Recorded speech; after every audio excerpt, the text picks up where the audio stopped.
Hello and welcome to my wrap-up video for The Ghosts of Christmas Past, Resurrecting a Tradition. This event was created by Vin at Revenant Reads. I'll put all my co-host links in the description box below so you can check out the books that they enjoyed reading during December, which is when this event ran. It began with a group read of The Old Nurse's Story. This is by Elisabeth Gaskell, and there was a Voxer group where we had a lively discussion about this story, as well as a number of other wonderful books that people had read. If you want to hear the story, Mark, Book Time with Elvis, did a 5-part video series reading the book so you can listen to it. This book is also available in several collections. I have the individual small copy, but you can find the story in a number of places if you want to check it out. And I'm very happy to say this event will again be running in December 2025. Very much looking forward to that.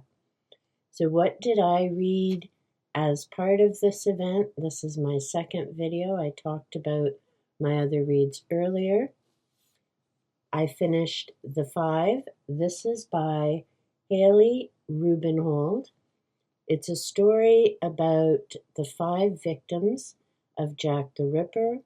It tells us about their background, various information.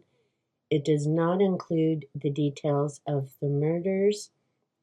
Jack is only mentioned in passing, which is rather nice because, and what really stood out for me reading this book is how often the people who do horrendous, horrific things, if you say Jack the Ripper, people automatically know who you're talking about. But if you mention Polly, Annie, Elisabeth, Kate, or Mary, chances are people wouldn't know that in 1888, those are the 5 women who lost their lives. Same applies to so many other serial killers, but in any case, I'll be talking more about this book in a deep dive later on. It's a lot of important information, but this relates to The Ghosts of Christmas Past because it was based on the tradition of reading ghost stories during the Victorian era, and this author does an amazing job of immersing the reader in what was going on during that period of time. And these murders did occur in the Victorian era. It tells you about what life was like for people in England at that time, the various situations, the status of women. So I found this immensely helpful to begin with because it really got me into what was going on in that time period. I know it's different for us now, but this author really brings home all the different things that were happening and occurring in that time period. That helped me to understand a little bit more about stories like The Old Nurse's Story and the whole purpose and point of ghost stories in the Victorian era. I know now when I go back and read other stories from the Victorian era, I'll be coming at them with a bit of a different perspective, thanks to Hallie Ruebenhold. I found this book thanks to Leslie from Books, Gers, and Purrs. So thank you so much for that, Leslie. Another book that I had read is Where the Ghosts Are, The Ultimate Guide to Haunted Houses. This is by Hans Holzer. I found this during one of my thrift store hauls. A couple of the other books that I had read, some of the stories from, were also from some of my recent hauls. Hans Holzer was a parapsychologist, and in this book he goes to a variety of different locations. Some are homes, some are well-known spots. No, not Waverly Hills or the Conjuring House or any of those kinds of locations. These are museums and other locations. That's what I really appreciated about this book. It wasn't the big drama-rama places that everybody knows. It's the everyday places that people may not even think about to go and check. I also enjoyed that as he was talking about the different locations he went to, he mentions whether you need to make an appointment. Some of the homes that he had gone to have now been turned into museums, and that makes them accessible to more people. In particular, he mentions if the people who own the different properties are interested in having people come to show up doing ghost hunting or investigating.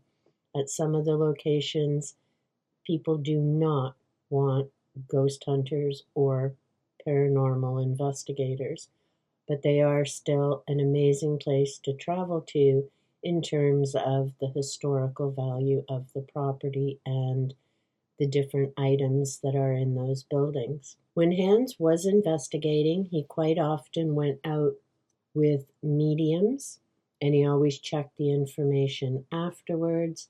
I mean, of course, he said they didn't know where they were going or know about the properties. And with most of these locations, I have a feeling that's quite true because, like I say, these aren't places like the big names you hear on a lot of the paranormal channels, and I tend to believe them. This book is copyrighted 1995.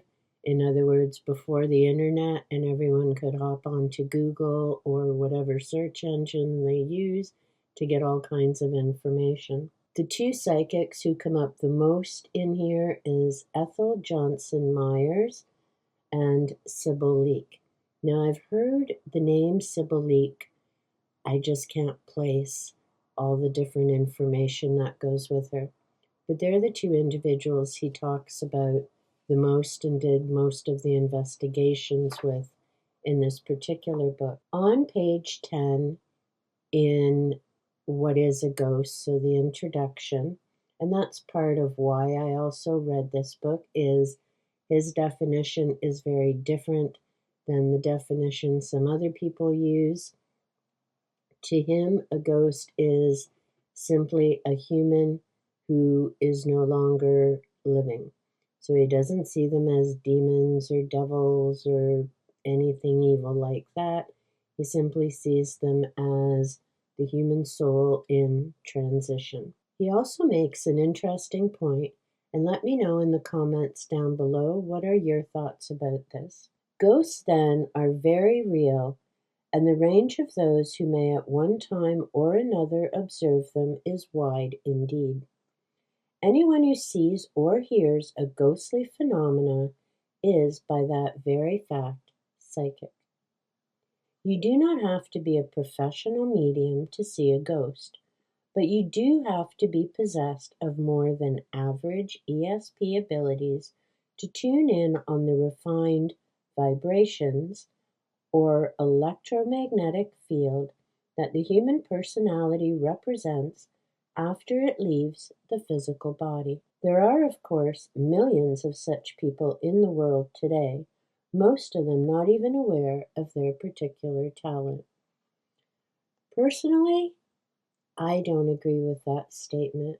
I've had different experiences. I've talked about a couple of them in some of my live streams, but I certainly do not consider myself to be psychic or above average ESP abilities. Believe me, if I were, there would have been some very different life choices over my 60 years. So I'm not really sure where he came up with that idea. I do agree some people seem to be a bit more sensitive or aware of such things, and not because they don't go down the gamut and, find other sources and just automatically hop to, ooh, it must be a ghost. Because I'm certainly not one of those people. I think it's a complex issue. It's complex, and I'll leave it at that. In any case, it was an enjoyable read. I highly recommend reading both of these books for very different reasons. I very much enjoyed being a part of the Ghosts of Christmas Past event. Thank you so much, Vin, for creating this. Thank you so much for asking me to be a co-host. I very much enjoyed the experience. A big thank you to all my other co-hosts and the wonderful books that they read and suggested. Until next time, take good care.